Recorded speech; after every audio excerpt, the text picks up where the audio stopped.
రైతులందరికీ నమస్తే అండి. మన ప్రజెంట్ రాజమండ్రి దగ్గర వర్షిత డైరీ ఫామ్ దగ్గర అయితే ఉన్నామండి. అన్న వర్షిత డైరీ ఫామ్ లో గేదెలు అయితే అమ్మకానికి అయితే ఉన్నాయని చెప్తున్నాడు అన్న. దీని గురించి చెప్పండి అన్న. ఇది బన్నీ గేదండి. బన్నీ అన్న? అవునండి, సీవుడిదండి. ఎన్నో యాక్టివేషన్ అన్న? ఇది సెకండ్ యాక్టివేషన్ అండి. ఇప్పుడు మన దగ్గర డెలివరీ అయితే సెకండ్ అన్న? అవునవునండి, కొమ్ము గొలకూడిందండి. ఓకే అన్న. ఇప్పుడు అటర్ క్వాలిటీ చూసుకొచ్చండి ఒకసారి. ఒకటికి 7 లీటర్లు పూచికిస్తానన్నా. ఓకే అన్న. 7-14 లీటర్లు అయితే గ్యారెంటీ అయితే చెప్పడం జరుగుతుందండి. కింద అటర్ క్వాలిటీ బాగా చూసుకొచ్చాను ఒకసారి. ఇంకా ఎన్ని రోజులు పడుతుంది డెలివరీ అవడానికి? ఇంకా 4 days ఉందన్న. ఇంకా 4 days పడుతుందండి.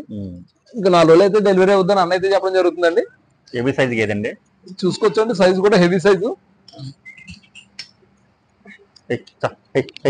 మన వర్షిత డైరీ ఫామ్ లో 365 రోజులు కూడా సేల్ కి అయితే గేదెలు ఉంటాయని అన్న చెప్పడం జరుగుతుందండి. అన్న ఒకసారి మీ ట్రాన్స్పోర్ట్ గురించి చెప్పండి అన్న. మీ డైరీలో కొనుగోలు చేసిన రైతులకు ట్రాన్స్పోర్ట్ ఏ విధమైన? 3 గేలు ఇసుక డీజిల్ నిమిత్తం మీరు పెట్టుకుంటే సరిపోద్దండి. 3 గేదెలు అయితే డీజిల్ పెట్టుకుంటే సరిపోద్ది. అవునండి, కిరాయి మేము పెట్టుకుంటామండి. ఓకేనా. అంతకు మించి తీసుకుంటానా? 4 గేలు 10 గేల వరకు తీసుకుంటే ఫ్రీ ట్రాన్స్పోర్ట్ అన్న. ఓకేనా. 4 దాటి తీసుకున్నట్లయితే కనుక సరే ఫ్రీ ట్రాన్స్పోర్ట్. Free transport. ఎక్కడెక్కడికి ఇస్తారన్న మీరు ట్రాన్స్పోర్ట్ అంటే? ఆంధ్ర, తెలంగాణ, ఒరిస్సా, బెంగళూరు, కర్ణాటక. ఆంధ్ర, తెలంగాణ ఎక్కడికైనా సరే మీరు ట్రాన్స్పోర్ట్ అయితే అవైలబుల్ గా ఉందండి. ఓకే. ట్రాన్స్పోర్ట్ కూడా 4 దాటి కొనుగోలు చేస్తే ట్రాన్స్పోర్ట్ ఫ్రీ అని అన్న అయితే చెప్పడం జరుగుతుందండి. మీరు మరింత సమాచారం కోసం స్క్రీన్ మీద కనిపిస్తున్న నెంబర్ కి ఫోన్ చేసి అయితే వివరాలు అయితే కనుక్కోవచ్చండి.